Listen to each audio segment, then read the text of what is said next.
행정법의 효력이라는 주제를 공부하도록 하죠. 교재 73쪽이죠. 자, 거기 두 줄 읽어보면, 자, 이제 이런 논의야. 행정에 관한 법이 만들어지면 언제부터 효력이 발생하나, 응?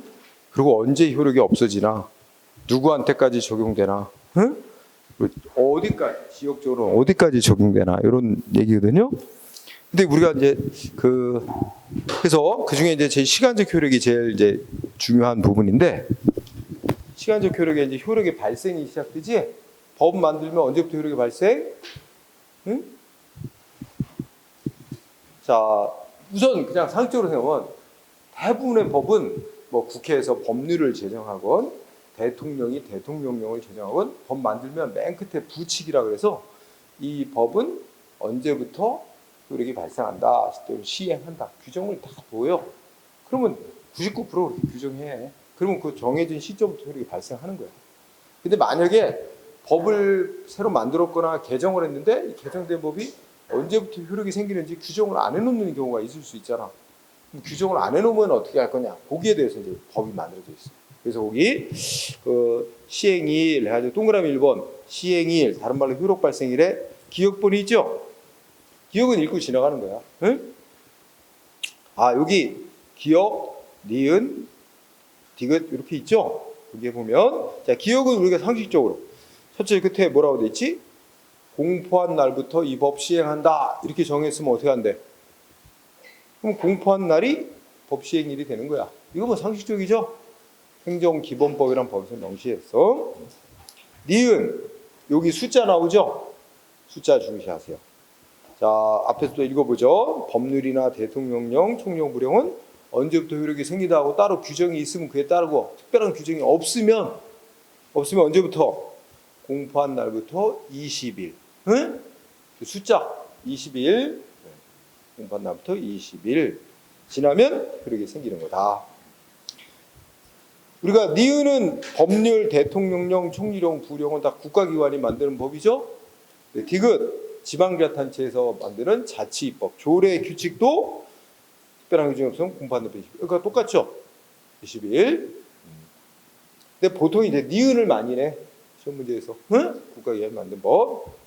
그 다음에 동그라미 2번. 그런데 첫째 줄. 국민의 권리 제한 또는 의무 부과와 직접 관련. 자, 권리 제한, 의무 부과와 직접 관련되는 법. 응? 국민의 권리 제한, 의무 부과와 직접 관련되는 국가기관이 만드는 법. 두 번째 줄 이거 나왔고, 긴급히 바로 시행해야 될 특별한 사유가 있는 경우를 제외하고는 공포일로부터 적어도 며칠?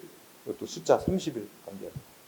적어도 국민의 권리를 제한하거나 의무를 부과하는 것과 직접 관련된 법은 국민이 좀 알 수 있게끔 법 만들었다고 바로 시행하지 말고 어떻게 하래?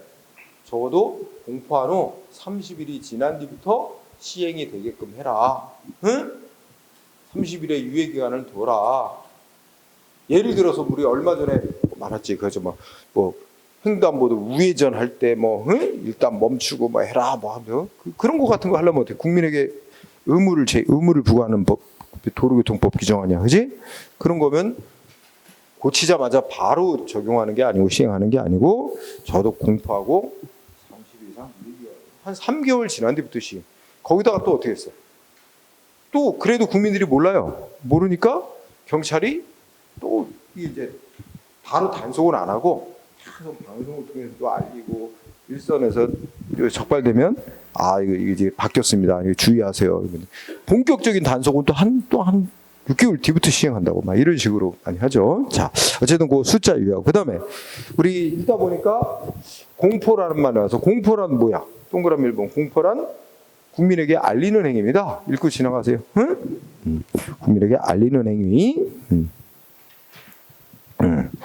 그런데 이 동그라미 1번을 보면 1번에서 이제 두 가지를 공부해야 되는데 동그라미 1번에 보면 뭐 헌법 개정안, 법률, 조약 쭉 나오는데 다 어떤 방식으로 국민에게 알리라 그랬지?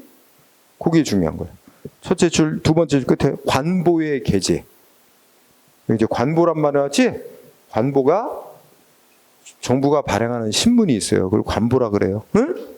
관보에 게재하는 방법. 그런데 그래서 첫 번째는 법은 관보에 게재하는 방법으로 하는 거야. 국민에게 법 만들었다고 알리는 거, 공포. 그런데 이제 넷째 주부터 보면 관보가 두 가지가 있대. 종이로 발행되는 관보와 우리 인터넷으로 발행하는 전자관보. 그치? 그런데면 다섯째 줄 끝에 종이 관보와 전자 관보는 어떻대? 응? 동일한 효력. 이게 중요한 거예요. 종이 관보와 전자 관보는 동일한 효력. 이게 포인트. 이게 이제 몇 년 전만 해도 종이 관보가 우선하는 걸로 해놨었어요. 규정을. 그래서 시험도 그렇게 이제 나온 적이 있었는데 바뀌어가지고 지금 효력이 똑같다고 봤어요. 응? 종이 관, 그러니까 하여튼 그거 포인트. 그 다음에 동그라미 2번은 동그라미 1번에서 관보에 게재하는 방법으로 공포하는 거에 예외야. 자, 그러면 중요한 게 뭐냐면 국회의장의 법률 공포. 응? 국회의장이 법률 공포하는 경우. 이게 예외적인 경우거든. 그러니까 아까 잠깐 나왔지. 그러니까 국회에서 어떤 법률을 통과시켰어. 아직 그리고 공포는 누가 하는 거야? 그러면 국회의장이 대통령한테 보낸다 했지, 공포하라고. 그럼 대통령이 공포를 해서 아까 말한 대로 규정이 있으면 규정하면 쉽죠. 규정이 없으면 공포하는 이렇게 되는 거야.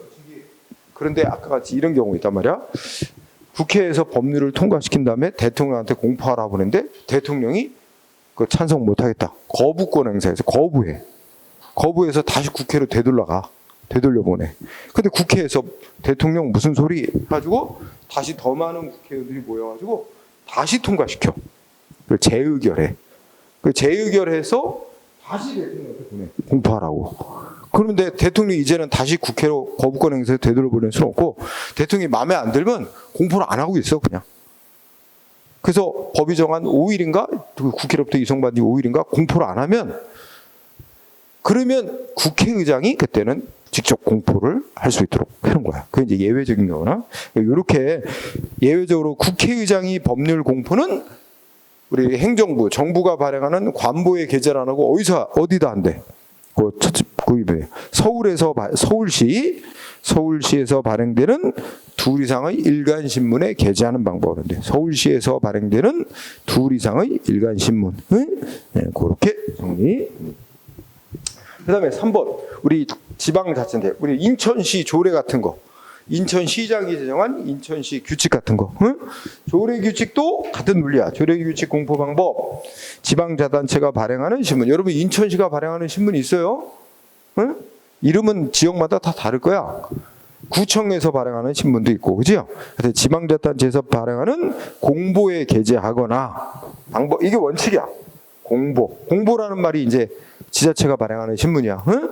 공보에 게재하는 걸 원칙으로 하는데 똑같은 논리로 아까 대통령이 거부권 행사하면 국회의장이 예를 들어 예외적으로 공포할 수 있게 하는 것처럼 지방 단위에서 똑같단 말이야. 지방자치단체에서 지방의회, 인천시의회에서 무슨 조례를 통과시켜서 인천시장한테 공포하라고 보냈는데 거부권 행사 똑같은 논리야. 그래 되면 지방의회 의장이 직접 공포할 수 있는데 그래서 지방의회 의장이 예외적으로 공포할 때는 공보에 게재하는 공보나 일간신문 게시판 세 가지 중에 하나인데 그죠? 지방의회 의장이 공포할 때는 예외적으로 공포할 때는 공보, 일간신문 그 다음에 그 해당 지자체 게시판 세 가지 중에 한 가지 방법에 공부한다고 돼 있죠. 이렇게 정리. 자.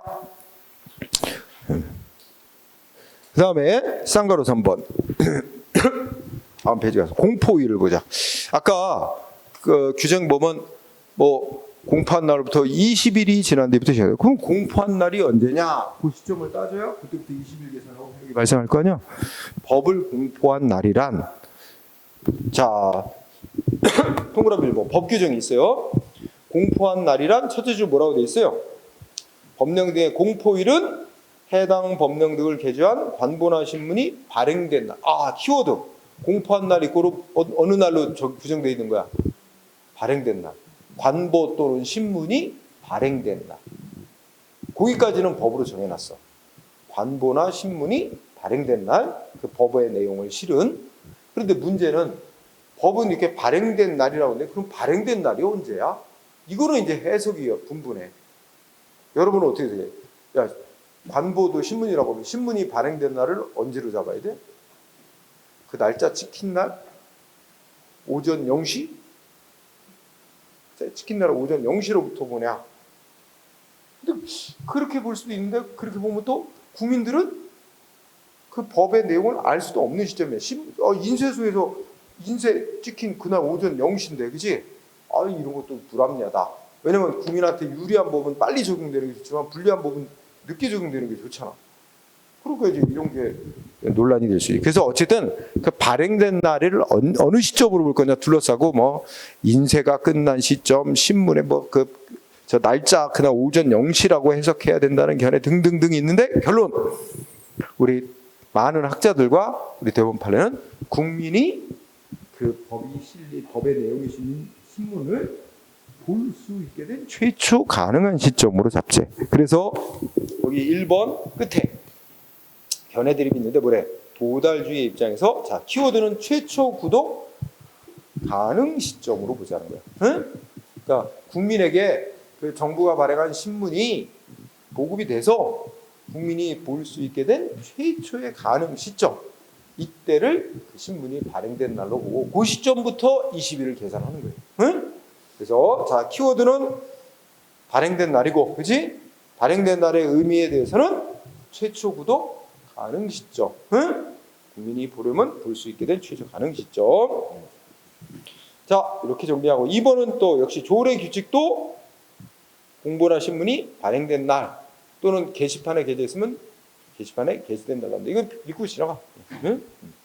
자,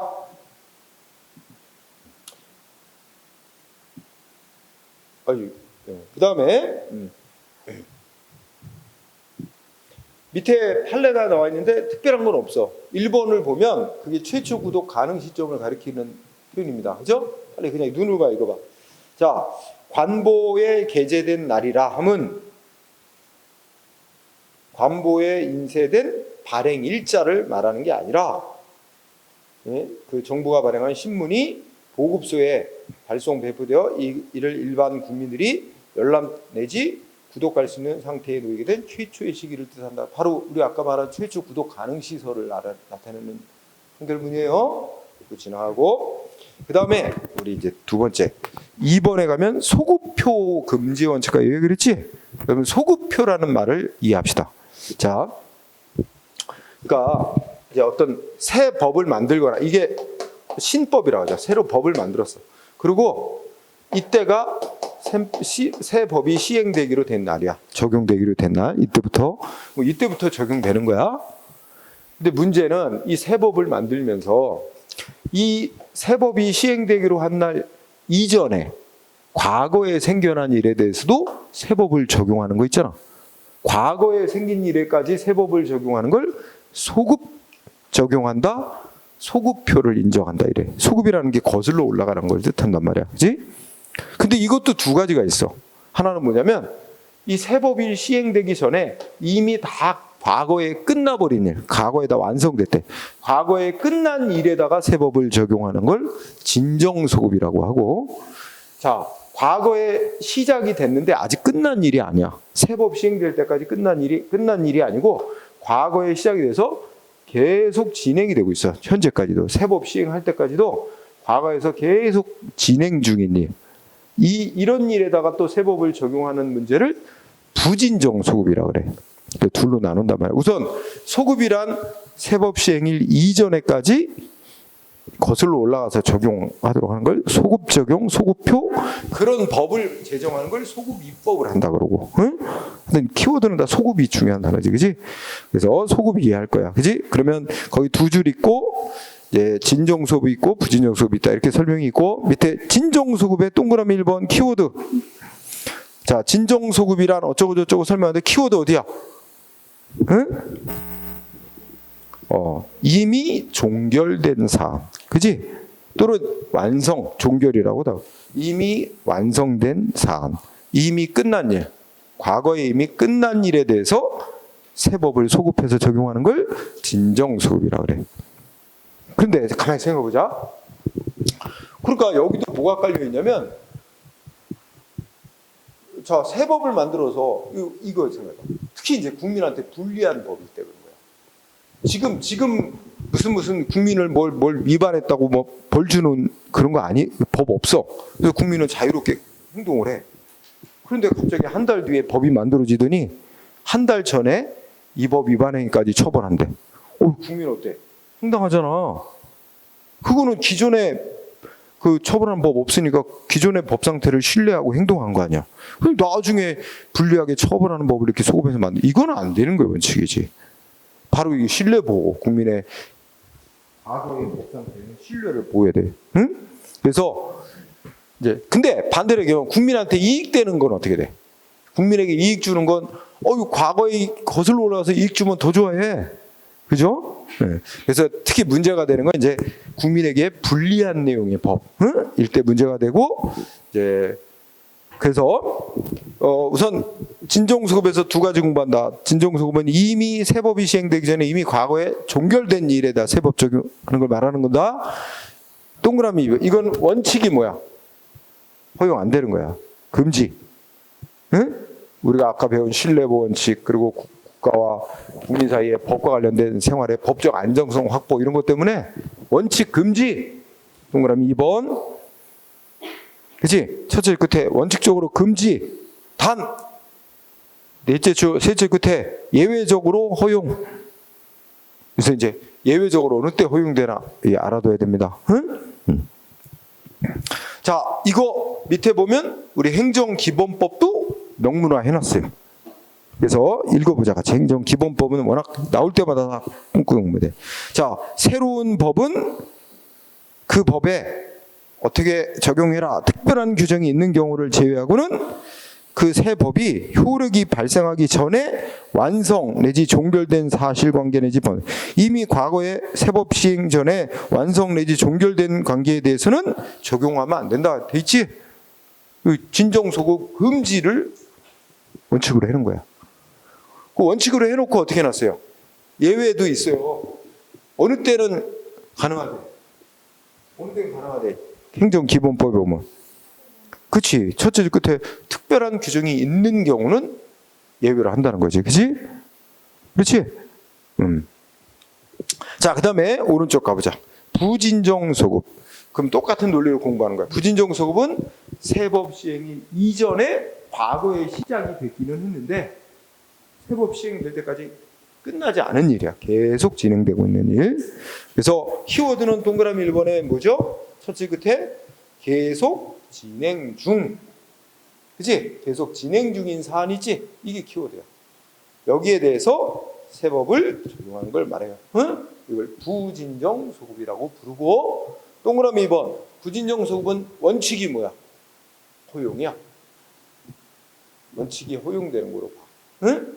다만 국민의 과거의 법 상태에 대한 신뢰보호 관점에서 제한될 수 있대. 이렇게 하는 게. 그래서 원칙 허용, 신뢰보호 관점에서 예외적으로 제한. 응? 이게 정반대로 돼 있어. 응? 진정소급하고 이렇게 정리한 다음에 그 다음에 쌍가루 3번은 헌법재판 대법원 결정문인데 딱 하나. 자, 뭐냐면 이런 사안이야. 국회가 어떤 법률을 만들었는데 그게 이제 헌법 위반이라고 가려달라 신청이 들어갔어.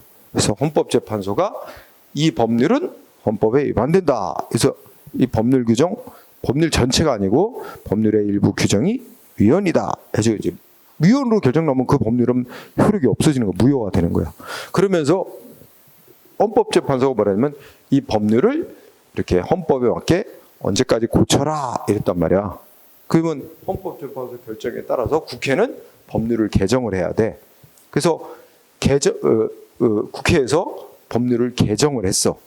개정해 놓은 법을 그 개정한 이후부터 생겨난 일에만 적용할지 아니면 그 법률 개정하기 이전에 과거의 일에 대해서도 소급해서 적용하도록 할 것인지는 그 누가 알아서 결정할 문제래. 그 법률을 개정한 국회가 알아서 결정할 문제래. 그래서 그 끝부분에 셋째 줄에 뭐라 해서 개선한 입법, 그러니까 헌법재판소 위원 결정 취지를 반영해서 개선한 입법을 과거 일에 소급해서 적용할지 여부, 그렇지? 그리고 어디까지, 누구한테까지 이런 소급 적용의 범위는 원칙적으로 입법자인 국회가 알아서 재량껏 알아서 결정할 문제다. 그 두 줄. 그 다음에 쌍가루 사본은 제목은 위헌 결정의 소급표라고 그랬어요. 일단 우리나라 최고법인 헌법에 보면 동그라미 1번은 내가 이제 헌법 조문을 소개했나? 자, 거기 보면 헌법재판소법. 자, 동그라미 1번에 보니까 헌법재판소에 의해서 국회가 제정한 어떤 법률이나 법률 조항이 위헌, 헌법 위반이다 결정이 딱 내려지면 그 법률 조항은 헌법재판소가 위헌이라고 결정 내린 날부터 장래에 향하여 효력. 그러니까 법률은 위헌 결정 나오면 언제부터 효력이 없어지는 거야? 원칙은 장래에 향하여 효력이 없어지는 거죠. 다만 두 번째 줄에 보면 법이 국민을 벌 주는 거, 형벌. 국민에게 형벌을 주는 법률이나 법률. 그러니까 예를 들어 이제 형법 같은 거지, 대표적인 게. 이런 거는 위헌 결정 내려지면 어떻게 돼? 소급해서. 예를 들자면 그 법이 만들어졌거나 한때로 소급해서 그 법률은 무효로 하는 거야. 그러니까 종합하면 국민을 벌주는 형벌은 헌재가 위헌 결정 내리면 과거로 소급해서 무효화가 되고, 다 그 형벌에 관한 법이 아닌 거는 위헌 결정 내리면 원칙이 장래에 향해서 소멸하는 거예요. 이렇게 이제 헌법재판소법이 규정해 놨죠. 자, 관련해서 우리 헌법재판소는 뭐라 그랬냐면, 그래서 동그라미 2번, 우리 입법자인 우리 국회는 헌법재판소법을 제정하면서 형벌에 관한 법 규정을 제외하고는 원칙적으로 위헌 결정은 법률 위헌 결정 내리면 장래에 향하여 효력 소멸하게 해놨지. 그래서 위헌 결정의 소급표를 제한하는 것을 택하였으나, 이건 이제 나라마다 국가마다 자기네가 법을 어떻게 정해놓느냐에 달리는데 우리나라는 이렇게 택했다 이거지. 그러나 그 효력이 셋째, 그 효력이 다양할 수밖에 없는 위헌 결정 특성 때문에 예외적으로 부분적으로 소급표 인정을 부인해서는 안 될 것이다. 그러니까 형벌법규 제외하고 일반적인 다른 법률들은 다 장래에 향하여 효력이 소멸하는 걸 원칙으로 해놨으나 헌법재판소가 보기에는 경우에 따라서는 소급해서 일반 형벌법규가 아닌 일반 법률도 소급해서 효력이 소멸되게 하는 걸 부정할 수는 없다, 인정할 수 있다, 이런 취지. 이렇게 정리하면 되고 외우지 말고. 그러면 이제 그 밑에 판례 1번이 나왔어. 제목은 진정소급입법 그랬지? 입법으로 얘기했지만, 그러니까 엄밀히 말하면 진정소급입법은 세법 시행일 이전에 과거에 끝난 일에 세법이 적용되도록 하는 내용의 법을 만드는 걸 말하는 거고, 과거에 끝난 일에 이 세법의 효력이 미치는 걸 진정소급표라고 하는 거고, 그지? 그러니까 같다고 보면 되고, 그러면 어쨌든 판례 1번을 보면 진정소급입법은 허용이 되는 게 아니래요, 원칙은. 그렇죠? 원칙은 금지되는 거죠? 그러면 어느 때 허용된대? 허용되는 경우를 잘 봐. 예외적으로 허용되는데, 첫째, 국민이 예상할 수 있었던 경우. 아, 이거 세법 만들어서 과거 일에 적용할 거다라고 국민이 예상. 두 번째는 국민의 쭉 읽어보자. 법적 상태가 불확실, 혼란. 그래서 국민의 보호할 만한 신뢰이익이 적용. 그러니까 보호할 만한 과거의 법 상태에 대한 신뢰이익을 보호할 만한 이익이 적은 경우. 그다음에 세 번째는 과거 일에 세법을 적용한다 하더라도 당사자의 손실이 없거나 아주 경미한, 그러니까 어떤 국민에게 피해가 별로 없는 경우, 그지? 그 다음에 마지막. 이 마지막이 특히 중요. 그리고 다음에 게 특히 중요. 뭐예요? 신뢰보호의 요청보다 우선하는 심히 중대한 공익상의 사유가 있는 경우. 그지? 그러니까 과거의 법상 시민들의 이익보호보다 과거에 끝난 일의 세법을 굳이 소급해서 적용해야 될 공익적 필요가 되게 크다면 예외적으로 허용될 수 있다는 거야. 응? 자, 요거 잘 알아두고 끝만. 특히 마지막과 연관돼서 이제 밑에 판례 2번이 있는데, 판례 2번을 보면 법 이름이 좀 길게 나오는데, 법 이름이 뭐야? 친일 반민족 행위자 재산의 국가 기속에 관한 특별법이라고 있죠. 이게 소위 뭐 그 일제 시대 이전부터, 예를 들면 한 1905년부터 막 이완용 같이 일제에 합병되는데 막 적극적으로 나섰거나, 그리고 1935년 동안 1910년부터 1945 해방될 때까지 일제에 적극 협력해오면서 일제로부터 막 재산 받은 사람 있잖아. 그 사람들 조사해가지고 그게 친일한 대가로 얻은 재산이다 그러면 1905년인가로 소급해서 다 국가 소유가 되게 하는 법이에요. 다 재산 뺏는 그런 특별법을 제정했어요. 이 법 언제 만들었어야 돼? 원래 언제 만들었어야 돼? 생각해보면. 일제로부터 해방되자마자 바로 만들어서 일제에 협력한 자들 다 뺏어야지. 근데 그때 못했잖아. 왜 못했어? 이승만 정권 때문에 못한 거야. 그 반민특위 활동 다 방해하고, 응? 이승만 정권이, 이승만 대통령이 해외 독립에 대해서 국내 지지기반이 별로 없어요, 세력이. 우리가 다 친일 세력들을 지지받고 유지했던 정권이야. 참 역사적으로 참 비극이지. 그래갖고 그 야당 주도에 만들어진 반민특위 그 경찰들 동원하고 진압하고, 그러면서 우리 역사가 이게 그지같이 왜곡된 거지. 자, 어쨌든 늦었지만 못 만들고 있다가 1990년대 이후 소위 이제 정권 교체돼서 김대중 정부 뭐 이렇게 이어지잖아. 그래서 민주정부가 들어서고 난 이후에 뒤늦었지만 이런 법을 국회에 통과시켰어요. 그랬더니 누가 길길이 뛰어? 그 친일 재산 갖고 있는 그 사람 본인 아니고 후손들이 길길이 뛰는 거예요. 그러면서 뭐라고 주장해? 이 법 논리 뭐야 이거? 아니, 과거에 끝난 일에 대해서 왜 나중에 재산 뺏는 세법 만들어갖고 재산 박탈해 가려고 그러냐? 이 법, 소급 입법 금지 원칙에 어긋나는 위헌적인 법률이다. 위헌 판정 내려달라고 헌법재판소 신청 들어간 거야.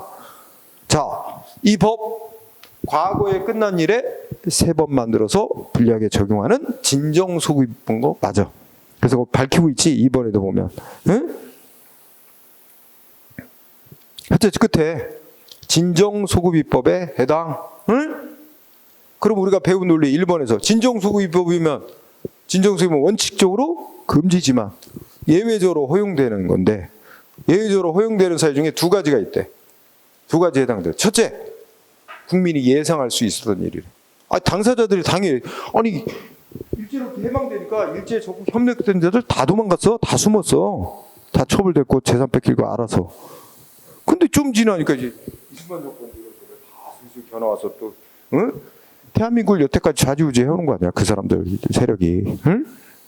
그 재산 다 가지고 독립운동했던 사람들은 다 교육도 못 받고 도망다니고 자식들 다 못 살아. 안 그래요? 그 대대로 가는 거야. 오히려 일제에 협력했던 집 자식들은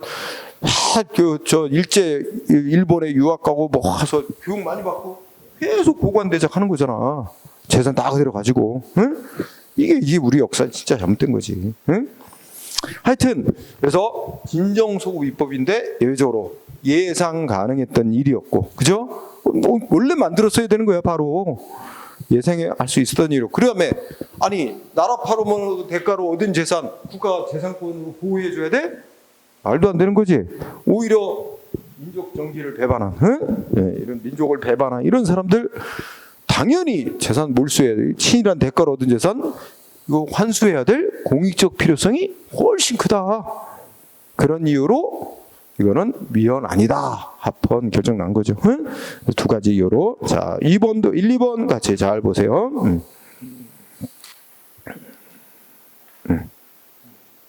자, 그다음에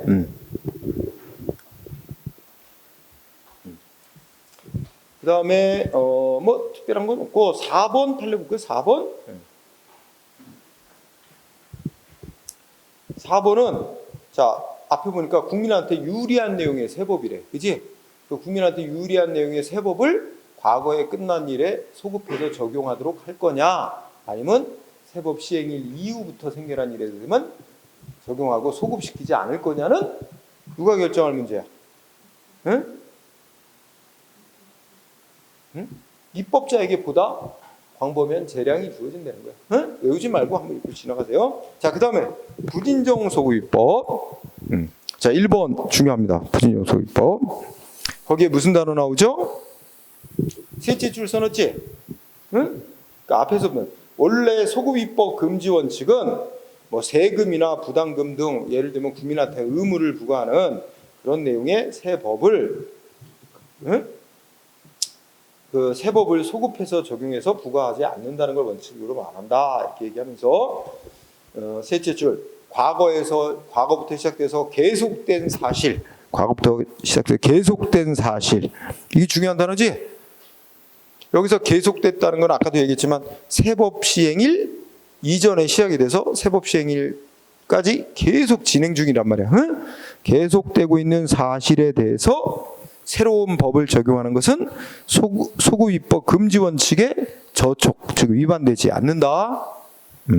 마찬가지로 2번 앞에 보면 아직 완성되지 아니하여 진행 과정 중에 있는 관계를 규율 대상으로 하는 이른바 부진정 소급입법은 원칙적으로 허용.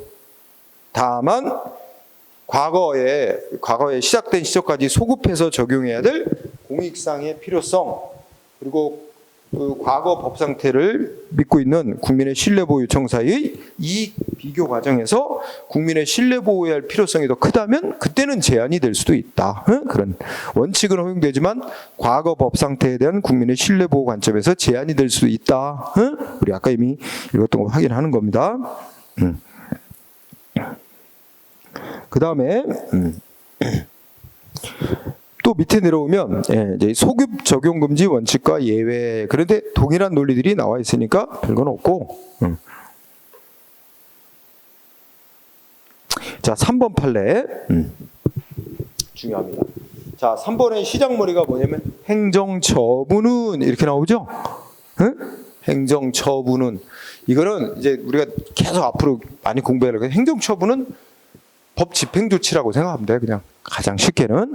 그러면 여러분들이 행정공무원에 대해서 법을 집행할 때 법이 바뀌어 있네, 개정돼 있네, 어느 법을 적용해야 되냐, 이런 게 헷갈릴 수 있죠. 예를 들어 이런 거 한번 생각해봐. 이제 이 나중에 배우겠지만 국민이 허가해달라고 신청이 들어왔어. 응? 신청할 때 이제 신청 받을 때 법이 있을 거 아니야? 그래서 상대방 국민도 이 법이 정한 요건을 갖추어서 신청을 해왔어. 그런데 신청받고 뭐 바로 즉시 뭘 해주는 게 아니라 심사하고 뭐 한 달 정도 시간이 걸린단 말이야. 그러면 신청받고 이제 허가할지 말지를, 허가 여부를 이제 결정을 내리려고 그래. 응? 결정 내리는 시점은 이때야. 응? 허가할지 말지. 근데 이 사이에 법이 개정이 됐어. 개정이 돼서 시행이 되고 있어요. 그러면 어느 법을 특히 개정된 게 허가내주는 요건이 더 까다롭게 바뀌었어요. 응? 그럼 어느 법을 적용해야 될까? 국민은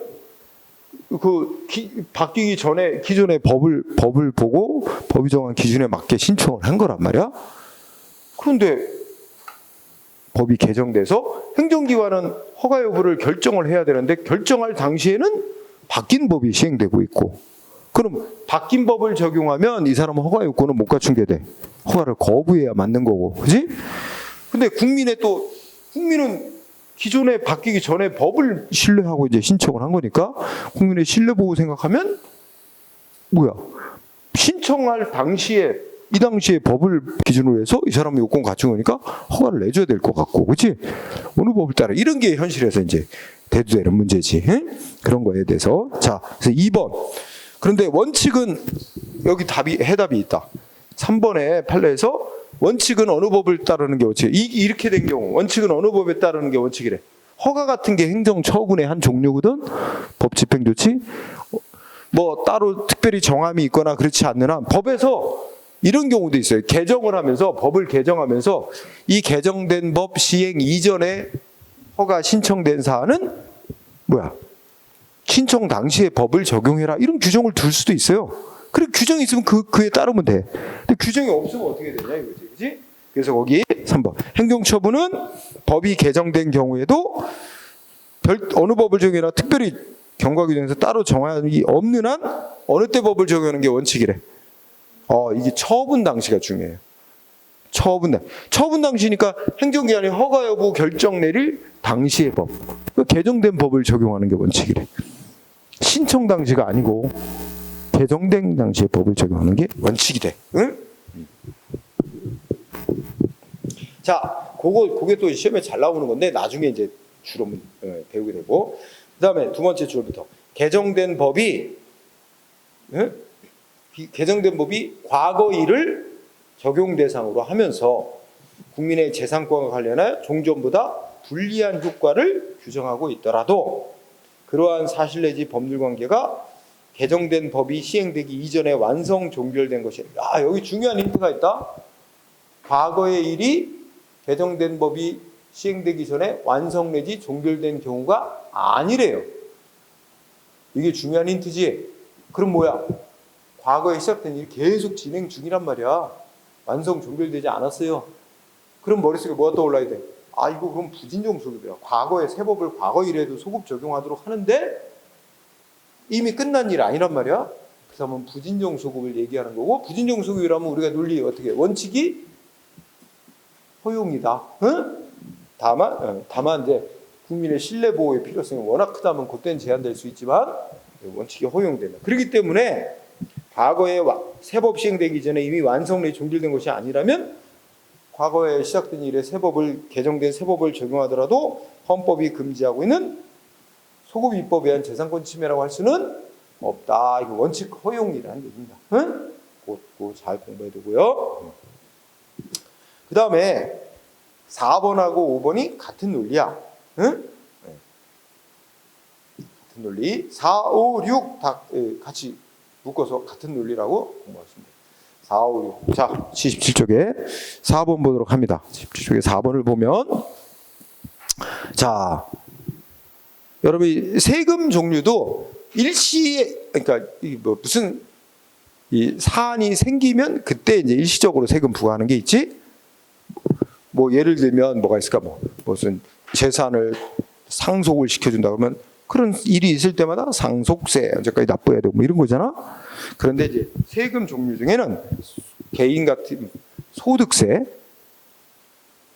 1년 동안 1월 1일부터 12월 31일까지 벌어들인 소득에 대해서 다음 연도 5월 달에 이 개인 사업자 같은 경우는 5월 달에 자기 매출액 소득이 얼마고 제가 계산해서 세금 신고 납부합니다. 그게 이제 여기 나왔던 첫째 줄에 뭐야? 일정한 기간을 과세 단위로 하는 조세. 이 말 나왔지? 그 소득세 같은 게 그렇단 말이야. 1년을 과세 단위로 해요. 1월 1일부터 12월 31일까지. 응? 자, 그럼 보자. 이것도 여러분들 이해를 하자면, 자, 1월 1일부터 2023년 1월 1일부터 12월 31일까지 이 1년 동안에 벌어들인 소득에 대해서 다음 연도에 세금 납부하는 거야. 응? 그런데 이게 중간에 1년 중간에 자 예를 들어서 8월에 세금 관련 법이 개정이 됐어. 8월에 개정 시행되고 있어. 개정된 법이 응? 8월에 법 개정. 그러면 8월 이후부터 벌어들이는 소득은 개정된 법을 적용받고 그 이전에 벌어들인 소득은 개정되기 전에 옛 법을 적용해서 세금 납부해야 되나? 세금 계산해서? 아니란 얘기야. 이거 뭐야? 1년을 과세기간 하는데 자 과거에 1월 1일부터 시작이 됐지? 끝났어 안 끝났어? 안 끝났잖아. 진행 중이잖아 지금. 진행 중이니까 바뀐 법을 과거에 시작된 시점까지 소급 적용. 이게 부진정 소급이잖아. 응? 끝난 일에 적용하는 게 아니라 이거 적용하는 건 무방하단 말이야 원칙이. 응? 그래서 그 얘기 이해되죠? 2번. 과세년도 진행 중에 이 말 이해하지? 지금 내가 8월에 법을 개정. 과세년도 진행 중에 세율을 인상하는 등 이런 내용으로 세법 개정이 됐대. 그지? 그 개정된 세법 과거 일에다 소급 적용하는 거 이른바 부진정 소급표. 응? 이제 부진정 소급이니까 원칙이 허용되는 거야. 소급 적용하는 게. 그렇죠? 그런데 이걸 2022년도 소득에다 적용하면 돼, 안 돼? 이건 이미 과거에 종결된 일이야. 끝난 일. 여기다가 적용할 수는 없지. 그렇죠? 그런 진정소급이 되는 거고 그건 원칙이 금지되는 거고. 그지? 아까 말한 예외일 때만 가능한 거죠. 응? 원칙이. 그래서 이거 읽어보면서 이거는 부진정소급 허용 이해하고. 그럼 5번도 마찬가지. 5번도 아까 참 말로 설명했는데 학칙 한 학기 3월 1일부터 대학의 학기가 3월 1일부터 8월 30일까지 이런 식으로 학기 단위로 학사 운영이 되잖아. 대학에서. 그러면 학칙이 있었는데 학칙이 학기 중간에 개정. 학칙이 학기 중간에 개정이 돼서 개정된 학칙을 학기 시작 수강 시정되고 학기 시작된 시점부터 적용하는 거. 똑같잖아. 무진정소급 원칙이 허용. 그렇지? 그 다음에 6번 똑같은 논리야. 6번 있잖아. 여러분들이 이 가정해보자. 여러분들이 공무원이 됐어. 그럼 이제 뭘 느끼죠? 지금의 공무원 연금법에 따르면 몇 년 이상 근무하면 이제 퇴직 후에 연금이 매달 얼마씩 나온다. 그러면 다 이제 계산해 볼 수 있고 안단 말이야. 그랬는데 공무원으로 근무 중, 공무원으로 재직 중. 그런데 했어? 공무원으로 재직 중인데 공무원 연금법이 지금 연금법이 개정이 됐어요. 개정이 됐는데 불리한 내용으로 연금을 줄이는 거야. 그러니까 더 많이 내고 연금은 적게 받는 쪽으로. 지금 우리나라 연금이 공무원 연금 따로 있고, 그다음에 군인 연금이 따로 있고, 그다음에 일반인 경우 국민연금 아니야. 그죠? 근데 공무원은 국민연금보다 월급에서 많이 뗍니다. 연금. 개인이 나빠. 그러니까 본인이 반, 국가가 반 이렇게 돼. 그래서 그게 한 16%가 될 거야. 그러니까 8%만 내는 거지. 합쳐서 16%. 그러니까 월급을 100만 원 받으면 8만 원을 이제 공무원 연금으로 납부하는 거야. 그 중에 공무원 개인이 월급에서 4만 원 떼는 거고 국가가 4만 원 못해서 이제 16%니까 16만 원이 이제 공무원 연금인데 여러분 월급에서 8만 원 떼는 거지. 국가가 8만 원 보조해주고, 그지? 그렇게 해서 적립을 하고. 그런데 일반 국민연금은 몇 프로지? 지금 9% 정도야. 납부액이. 9%면 100만 원 월급이 받는다 그러면 9만 원 내야 되는데 4만 5천 원은 개인, 4만 5천 원은 또 국가가. 이렇게 해서 국가가 아니라 저 직장에서, 직장 회사에서 이제 내주게 돼 있잖아. 그 4대 보험료. 그렇지? 그렇게 해서 그렇게 적립하는데 공무원 연금은 많이 내지만 일반 국민연금보다 많이 내고도 또 상대적으로 국민연금보다 많이 받아요. 많이 내고 많이 받는 게 공무원 연금. 공무원 월급에서 떼는 거 많아요. 연금도 액수 많이 떼고 매달. 하지만 그게 쭉 쌓이면 나중에 퇴직했을 때 이제 안정적이 되는 거지. 쉽게 안 잘리고 퇴직 후에 생활이 안정적이 되니까 그래서 공무원이 직장이 좋은 거잖아. 안정적인 거. 근데 일반 국민연금은 지금 어떻게 돼? 낸 것만큼 많이 받기는 하는데 그래도 이제 계속 줄이고 있잖아. 국민연금 많이 줄어왔죠. 낸 것만큼보다 예전에는 60세부터 받았는데 65, 지금 63세, 65세부터 받게 해놨잖아. 5세부터 연금 탈 수 있게 5년이나 늦춰놨어요. 그리고 받는 액수도 점점 줄였어요. 응? 그래서 제일 처음에 가입했던 사람은 최대 얼마도 받는데? 한 달에 200인가 300인가 받는데. 이제 그런 사람은 없어요. 국민연금 받는 사람. 그 정도는 안 나와. 법으로 줄여놔서 다. 왜냐면 점점 이제 오래 사니까 연금 계속 65세 이후부터 막 100세까지 살면 35년 동안 연금 받는 거야. 그죠? 금방 연금 재정이 고갈 나는 거지. 그러니까 연금 개혁한다고 맨날 말 나오는 거야. 이대로 가면 여러분들은 연금 받을 돈도 없어질지도 모른다. 이게 맨날 그런 거 얘기 나오잖아. 연금 재정 고갈. 응? 그래서 뭐 우리 윤석열 정부도 지금 정부 국가 개혁 과제로 연금 개혁을 제시하고 있는데 지금 뭐 진전도 안 되고 있는 걸로 알고 있어. 뭐 몇 번 모였어. 우리는데 맨날 핵심 방향은 뭐야? 몇 가지 안이 있어요. 지금처럼 똑같이 납부하고 받는 액수를 줄이는 방법. 응? 근데 사람들이 그 좋아할 리가 있겠어? 적게 받는 거? 아니면 받는 건 똑같은데 지금보다 내는 걸 좀 더 내게. 그것도 안 좋아할까요, 우리들이? 그지? 어쨌든 뭐 이렇게 그 재정 고갈을 방지하기 위해서 뭔가 이렇게 했는데 해법이 잘 안 나와. 하여튼 어려운 문제예요, 그게. 응? 좀 국민의 많은 동의를 얻어야 되는데. 자, 본론으로 돌아와서 어쨌든 여러분들이 공무원으로 재직 중. 자, 뭐 믿고 있냐? 기존에 개정되기 전에 연금법 따르면 연금이 이렇게 받는다 알고 있었는데 개정이 돼서 연금액 주는 거야. 줄이는 거로 개정. 근데 이 연금액을 개정해서 이걸 줄이는 거야. 연금액을 줄이는데 이거 어느 때부터 적용하나? 지금 공무원으로 재직 중인 사람들도 이 바뀐 법에 적용을 받게 하는 거야. 응? 그럼 공무원 재직 중인 사람들 열받지. 그지? 아니, 법을 바꿨으면은 새로 개정 이후에 새로 공무원으로 임용되는 사람들한테나 적용할 일이지. 과거에 이미 공무원으로 들어와서 근무하는 사람들은 과거법대로 연금을 줘야지. 왜 나중에 연금 축소시키는 내용으로 개정한 법을 여기 기존의 공무원들한테까지 소급 적용하냐. 문제 삼은 거야.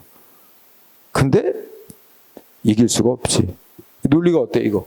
지금 공무원으로 계속 이미 이 법 바뀌기 전에 퇴직한 사람은 이 법에 적용을 안 받습니다. 끝난 사람이지. 그러니까 과거법에 따라 연금을 받겠으나 공무원으로 계속 재직 중이면 과거에 시작돼서 진행 중이잖아. 응? 안 끝났잖아. 그럼 이 법에 적용을 받는 거예요. 물론 입법자가 적용을 받게 한 걸 지금 문제 삼는 거야. 응? 적용을 안 받게 할 수도 있는데 적용을 받게 한 거 문제 없다는 거지. 부진정 소급표로서 공익적 필요가 크고. 그래서 6번이 그런 내용입니다. 응? 연금법, 공무원연금법 개정해서 기존에 재직하고 있는 공무원들에게 불리하게 소급 적용하도록 했다 하더라도 헌법 위반 아니다. 응? 그런 내용으로 이해하면 됩니다. 그 다음에 그 밑에 위헌 결정의 효력범위라고 있어. 자, 헌법재판소에서 어떤 법률 위헌이라고 결정 내렸다. 그죠? 그 위헌 결정의 효력은 첫 번째, 이 법률 위헌이라고, 그러니까 무슨 사건이 있어. 무슨 그 법률 조항이 문제돼서 재판이 진행 중인 어떤 사건. 그래서 그 재판을 진행하기 위해서 그 법률이 위헌인지 가려주시오 하고 헌법재판소에 신청 들어간 사건. 이걸 위헌 제청한 사건, 당해 사건. 거기도 어떻게 돼? 헌법재판소의 결정에 따라 재판하도록 적용받습니다. 두 번째는 별도로 헌법재판소에 법률 위헌인지 가려달라고 위헌 제청 신청은 안 했지만 그 문제가 되는 법률 조항이 재판에 전제가 되어 법원에 지금 재판이 진행 중인 사건. 여기도 위헌 결정의 효력에 따라서 위헌 결정의 효력이 미치는 거야. 그에 따라 재판해야 되며, 그죠? 그 다음에 마지막 세 번째, 헌법재판소가 위헌 결정을 법률 위헌이라고 결정 내린 이후에 같은 이유로 소송이 제기된 일반 사건에도 헌법재판소의 위헌 결정에 따라 재판해야 된다는 거죠. 그게 미친다는 거죠. 응? 그러니까 첫째 줄에 당해 사건, 위헌이라고 판정해달라고 신청한 당해 사건에 적용되는 건 너무 당연한 거야. 그건 논외로 하고 추가로 두 가지. 응? 별도로 위헌 제청 신청은 안 했지만 해당 법률 조항이 재판에 전제가 되어 법원에 계속 중인 사건에도 적용되고, 응? 헌법적 위헌 결정에 효력이 미치니까 그에 따라 재판해야 되고, 셋째 줄, 위헌 결정 이후에 같은 이유로 해당 법률 조항이 문제다라는 이유로 소송이 제기된 일반 사건에도 위헌 결정에 효력이 미친다. 그 정리. 그다음에 위헌 결정의 소급표와 관련해서 판례 1번. 자, 우리 아까 다시 한번 헌법재판소법 규정 보자. 헌법재판소가 어떤 법률 위헌이라고 결정 내리면 뭐라고 규정이 돼 있었지? 그 법률 위헌이라고 결정 내리면 그 법률은 위헌 결정 내린 이후에 장래에 향하여 효력이 소멸하는 걸로 돼 있었지. 형벌법규만 소급하고, 다만 우리 헌법재판소는 이제 입법자는 우리가 이렇게 이제 장래에 향하여 효력이 소멸하는 것을 원칙으로 규정하고 있더라도 이제 경우에 따라서는 과거에 소급 적용하는 걸 부정할 수는 없다, 인정할 수 있다, 이런 판결도 있었지. 그거 같이 보면서 떠올리면서. 자, 1번. 국민과의 법적 안정성의 유지, 국민의 신뢰 보호를 위하여 불가피한 경우에는 헌법재판소가 법률 위헌 결정이라고 내린 걸 뭐 할 수 있대? 위헌 결정 이전에까지 소급해서 그 법률의 효력이 미치지 않도록 그 위헌 결정의 소급표를 인정하거나 소급표를 제한하는 거 법치주의 관점의 요청에 따라 할 것이다. 뭐 이렇게 돼 있죠. 있고, 그 다음 굵은 글씨. 자, 사안을 세는 거죠. 금고 이상의 형벌 선고를 유예받은 경우에 공무원직에서 당연히 퇴직하는 것으로 규정한 과거의 지방공무원법 규정이 있었어. 응? 법 규정이 지방공무원법. 그래서 예를 들어 A라는 어떤 공무원인데 이 사람이 뭔가를 잘못해가지고 재판을 받아서 여기 나왔듯이 무슨 금고형 이상의 형벌을 받은 거야. 그러니까 법률 규정에 따라 당연 퇴직은 일정한 사유가 생기면 그냥 별도의 인사조치 없이 공무원직 바로 상실되는 걸 말하는 거거든. 그래서 지방공무원법 규정에 따라 그 A 공무원은 당연 퇴직됐어. 그러니까 공무원직 상실됐어.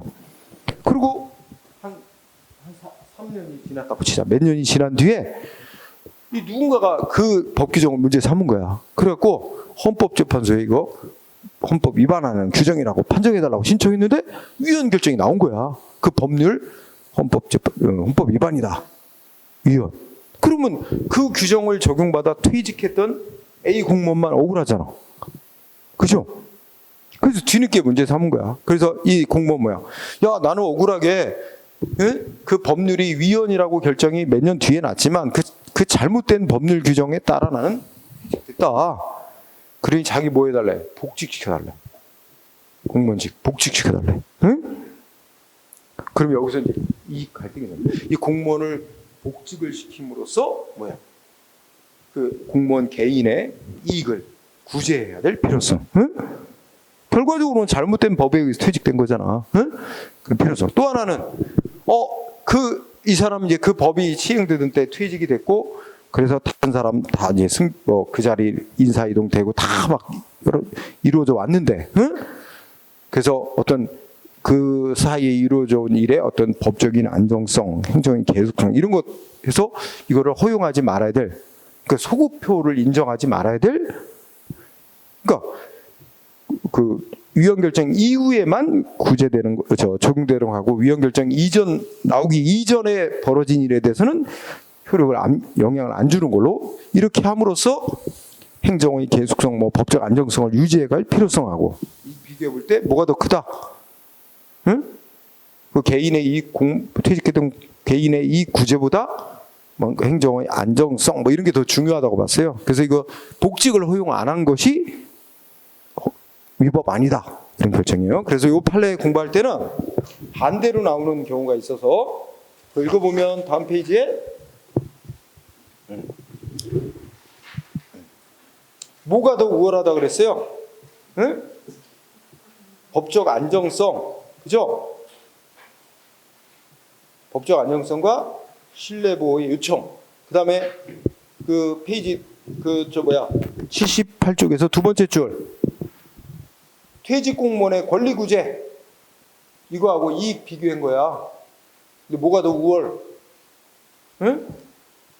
이 공무원의 신분관계에 있어서의 법적 안정성, 그러니까 그 기존의 법령에 의해 형성된 공무원 신분관계와는 법적 안정성 신뢰보호 요청이 현저하게 우월하대. 그 시험에 나온 경우 이걸 반대로 얘기했다고. 뭐가 더 우월한지를. 응? 네, 그래서 결국은 뭐야? 소급표가 제한된다는 건 그 퇴직 공무원에까지 위헌결정 효력을 적용하지 않는다는 거야. 그리고 그 사람 복직 요구를 허용하지 않는다는 거죠. 응? 정리하면 되고. 그 다음에 2번 판례도 중요. 네. 자, 이번에 나중에 또 공부할 그 해당 파트에서 공부할 텐데, 자, 셋째 줄에 이미 행정소송인 취소송을 제기할 수 있는 기간을 경과했대. 여러분들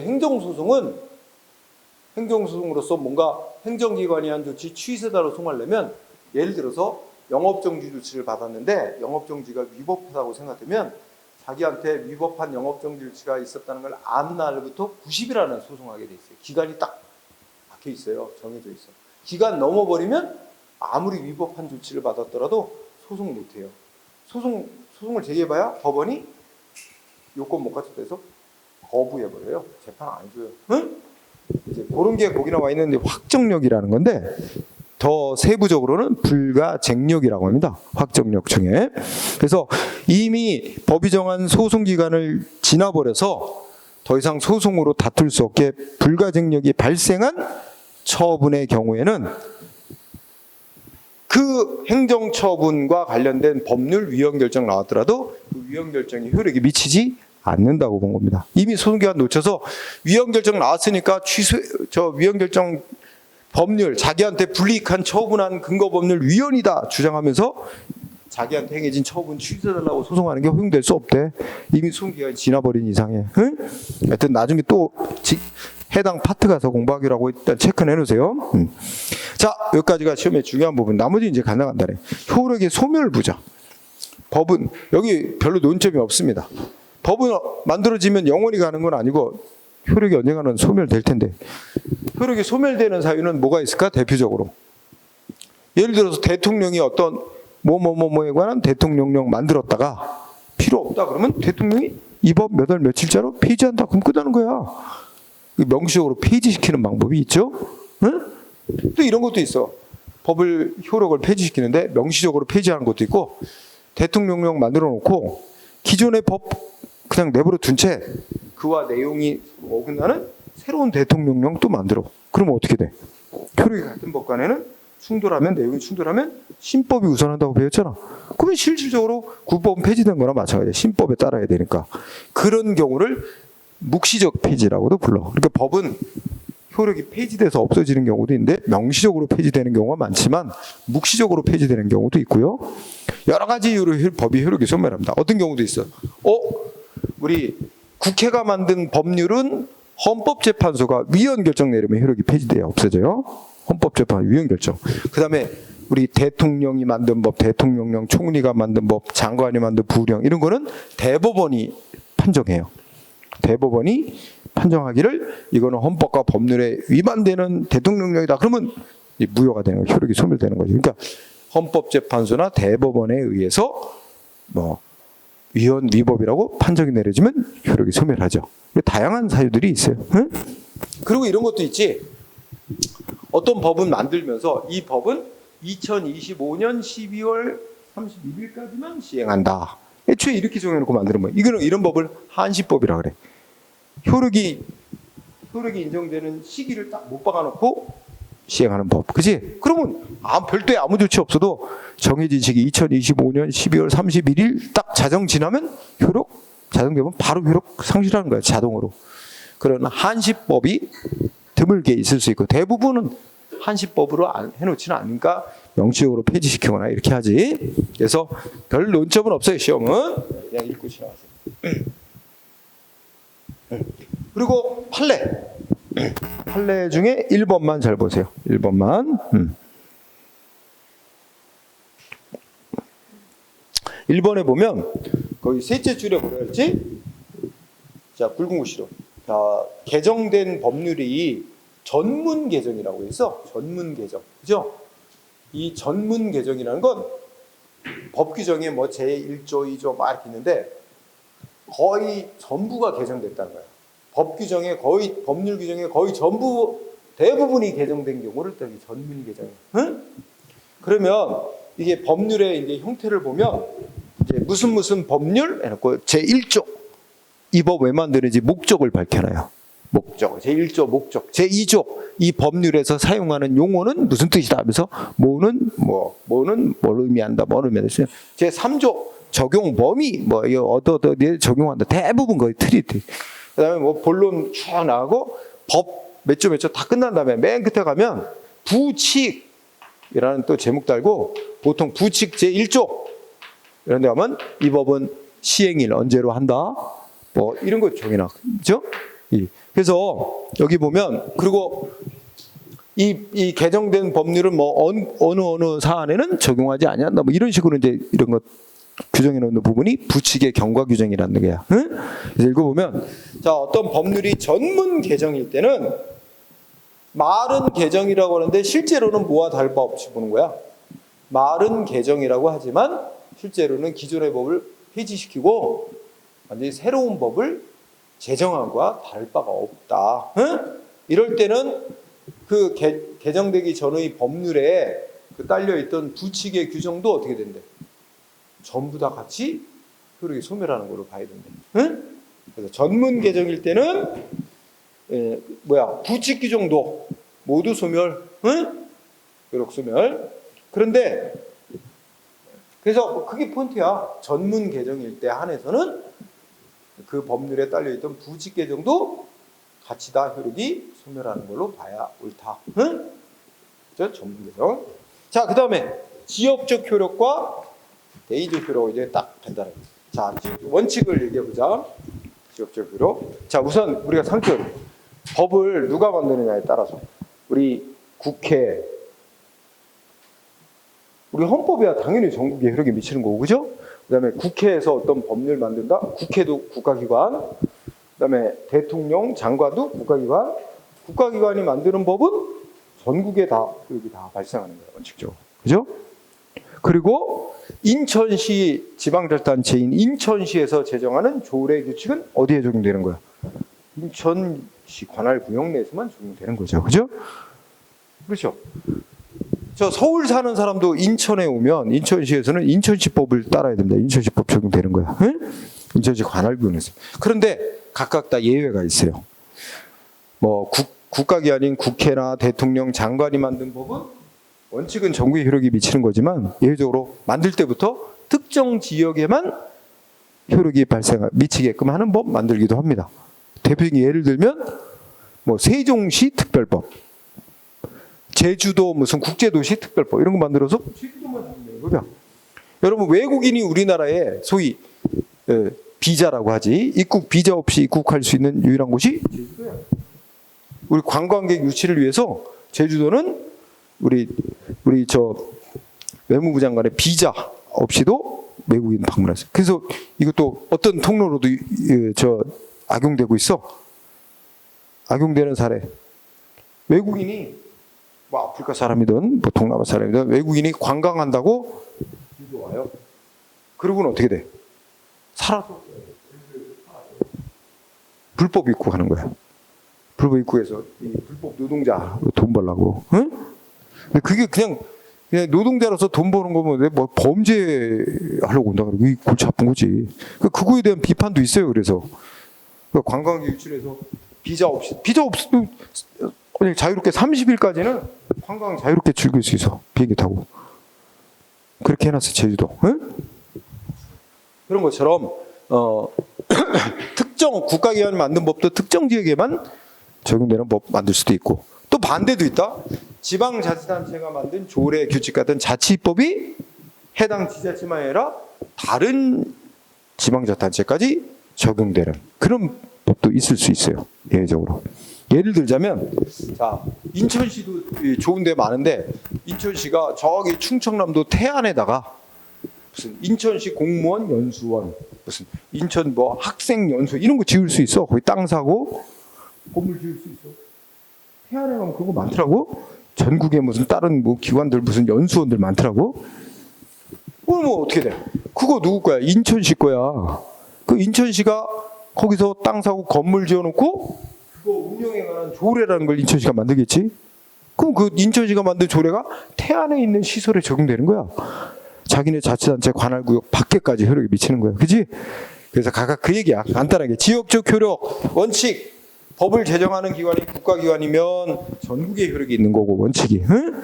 지자체이면 지방자치단체 관할구역에 효력이 있는 게 원칙인데 오른쪽에 올라가면 예외가 있다. 국가기관이 만든 법이라도 뭐야?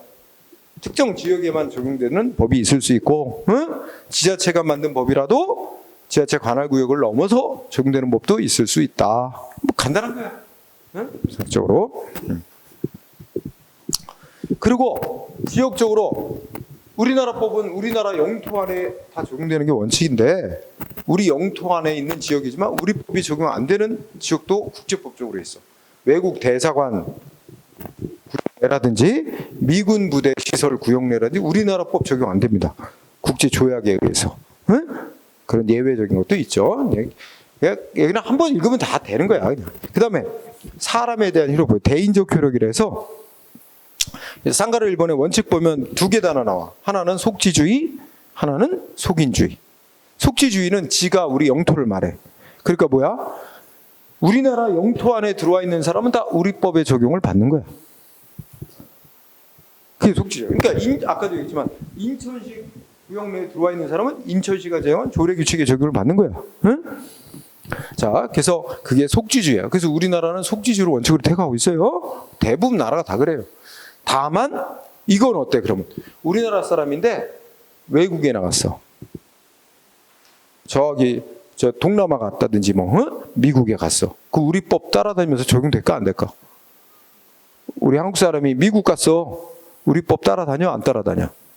따라다니도록 돼 있어요. 따라다니면서 적용돼. 예를 들어 미국에서는 뭐 편의점에서 뭐 생수 사듯이 마리화나 대마초 쉽게 살 수 있대. 미국 법은. 응? 이렇게 바뀌었어. 그러면 호기심에 그지? 가서 대마초 한번 피워본다고 사서 피워봤다. 어떻게 돼? 미국에서는 처벌 안 당해. 미국 법에서는. 근데 그게 적발되면 한국으로 돌아오면 한국인이기 때문에 한국법에 적용받아서 마약했다고 처벌되는 거야. 그지? 속인주야. 한국 사람에게는 한국법이 따라다니면서 적용되는 거예요. 속인주의. 응? 그래서 두 가지가 되네요. 속지주의를 원칙으로 하면서도 속인주의를 보충적으로 적용하고 있어요. 응? 그래서 그러면 이게 그런 논리로 해결하는데 쌍가루 2번 예외를 보니까 어떻게 돼 있지? 자, 예외는 우리나라 영토 안에 들어와 있는 사람인데 우리나라 법을 적용 안 받는 사람들이 있어요. 그죠? 외교관 같은 사람. 응? 그죠? 또 주한 미군도 우리나라 법 적용 제한적으로만 적용됩니다. 응?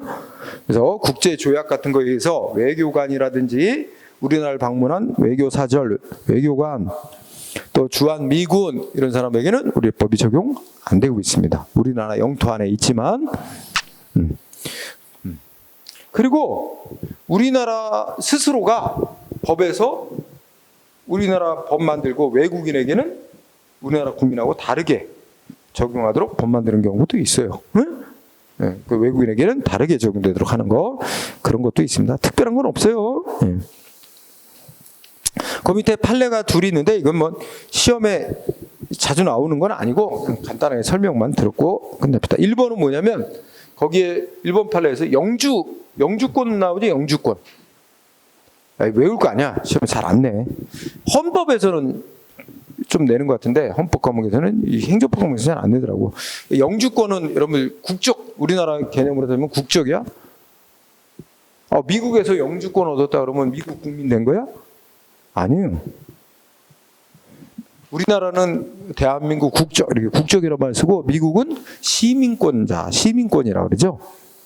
그러니까 미국에서 시민권을 취득했다 그래야 미국 국민으로 인정되는 거고 영주권을 얻었다는 건 합법적으로 미국에 장기간 머물 수 있는 권리를 부여한 거예요. 미국 국민이 된 건 아니고. 응? 그래서 우리나라도 영주권 받으려고 외국인들 되게 많이 애를 써요. 영주권 받으려고. 응? 그러면 거기 판례 들어가 보자. 자, 제1동포래. 그죠? 근데 국적은 대한민국 국민이야. 대한민국 국민인데 일본에서 영주권 받았대. 그럼 영주권 받았다고 일본 국민 된 거 아니잖아. 대한민국 국민인 건 여전한 거지. 그럼 대한민국 국민으로 대우를 해야지. 대한민국 국민에게 적용되는 법을 동일하게 적용해야지 외국인 취급하면 안 된다는 얘기입니다. 응? 그 다음에 2번 판례는 뭐냐면, 자, 2번 판례는, 자, 대한민국의 영토가 어디까지다? 북한까지 포함한다, 안 한다? 응? 대한민국의 영토는 한반도 전체라고 우리 헌법에서 선언하고 있어요. 응? 한반도에 따라서 북한도 대한민국 영토예요. 응? 그러면 북한 사람은 대한민국 국민이니까 아닐까? 응? 네. 북한 사람도 이제 일제시대 그 조선인을 부모로 해서 출생한 자식들은 다 대한민국 국민으로 인정합니다. 우리 법 자체에서. 응? 그래서 그냥 일반적인 경우 북한 사람도 당연히 대한민국 국민이라고 생각합니다. 우리 법에 따르면. 그래서 북한이라는 정권은 합법적인 정권이 아니에요. 우리 법에 따르면. 그래서 북한은 법적으로 용어로는 반국가단체라고 칭하며, 그 김정일은 반국가단체의 괴수. 그래서 뭐 잡아서 처형해야 될 줄 알았잖아, 원래는. 응? 그렇죠? 그래서 북한 땅은 우리 법적 용어로 미수복지구라고 부릅니다. 아직 수복을 못한 땅. 응? 미수복지구. 대한민국 땅인데. 그래서 이 한반도 내에서는 대한민국 정부와 이 정부와 충돌하는 어떤 정권도 인정할 수 없어요. 법적으로는. 응? 국내적. 응?